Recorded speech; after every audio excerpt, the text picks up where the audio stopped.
오늘은 출애굽기 22장 16절에서 31절 말씀입니다. 오늘 말씀은 하나님께서 사회적인 책임에 관한 여러 가지 내용들을 말씀하고 계십니다. 오늘 이 말씀을 보면 매우 다양한 부분에 대해서 하나님이 말씀하고 계심을 알 수 있습니다. 하나님께서는 계속해서 율법을 가르쳐 주십니다. 이것은 이스라엘 백성들이 어떻게 살아야 되는지에 대한 내용입니다. 그리고 그 기준입니다. 삶의 기준을 주심으로 말미암아 하나님께서는 이스라엘 백성들이 살아갈 수 있는 방향을 제시해 주시고 또한 하나님이 어떤 분인지를 알려주고 계십니다.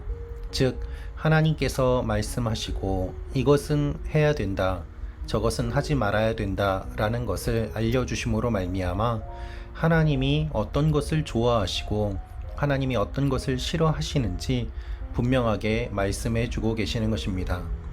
여러분, 하나님께서는 무엇을 좋아하실까요?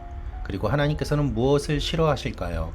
그것을 하나님은 율법을 통하여서, 성경을 통하여서 우리에게 말씀해 주고 계시는 것입니다.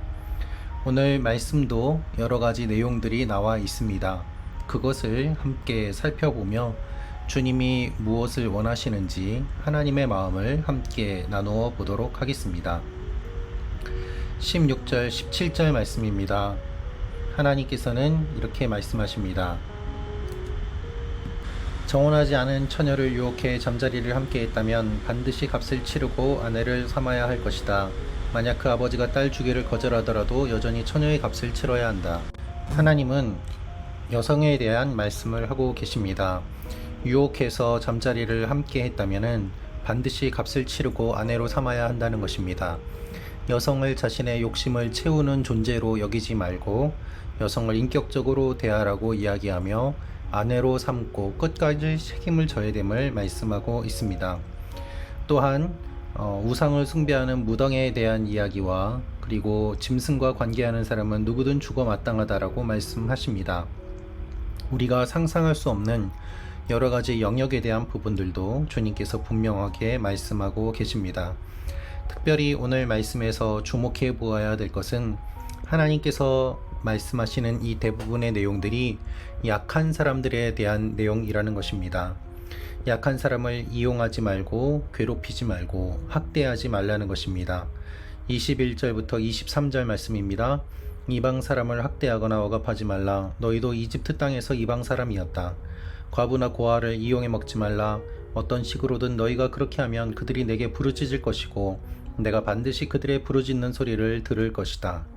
그렇습니다. 하나님께서는 모두 다 노예였음을 기억하라고 말씀하시며 과부나 고아를 지키라고 말씀하십니다.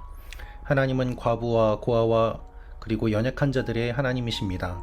그래서 어떤 식으로든 그들을 괴롭히거나 그들을 억울하게 하거나 이용하면 그들이 하나님께 부르짖을 것이고 하나님이 반드시 그것을 응답하시겠다고 말씀하십니다.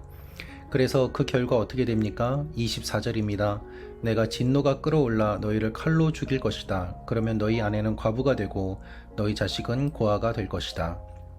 너희가 그렇게 연약한 자들에게 학대하고 또한 나쁜 일을 한다면 내가 그들의 기도에 듣고 보복하여서 너희의 자녀가 고아가 되고 너희의 아내가 과부가 되도록 너희를 죽일 것이라고 말씀하고 계십니다. 하나님께서 이렇게 무섭게 말씀하시는 이유는 무엇입니까? 절대로 그런 일들이 일어나지 않도록 고아와 과부와 연약한 자들을 잘 돌보라는 하나님의 마음이 담겨 있는 것입니다. 연약한 자들이 또한 돈을 꿉니다.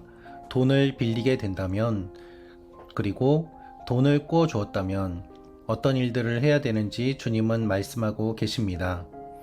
가난한 백성을 잘 지키고 돌보며 그리고 또한 그들을 지켜야 된다라고 말씀하고 계십니다. 이웃의 외투를 가져왔다면 그 담보물을 해가 지기 전에 돌려주어야 된다고 말씀하십니다. 왜냐하면 그 외투는 마치 이불과 같아서 밤이 되면 추위에서 그 몸을 지켜줄 수 있는 유일한 것이기 때문입니다. 하나님은 연약한 자들에 대한 관심을 계속해서 보여주고 계십니다. 또한 28절은 이렇게 말씀하고 있습니다.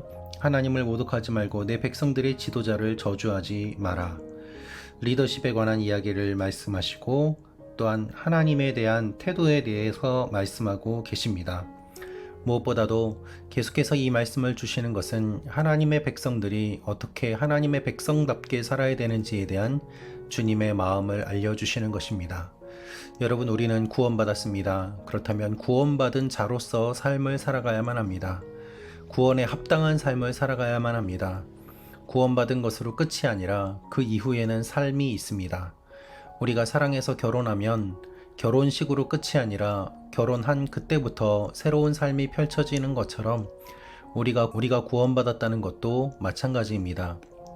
구원을 받은 것으로 그치지 않고 그리고 구원 이후에 하나님 백성답게 살아가는 삶이 있음을 주님께서 말씀하시는 것입니다. 이 사실을 기억하며 하나님 앞에 나아가는 여러분과 제가 되기를 원합니다.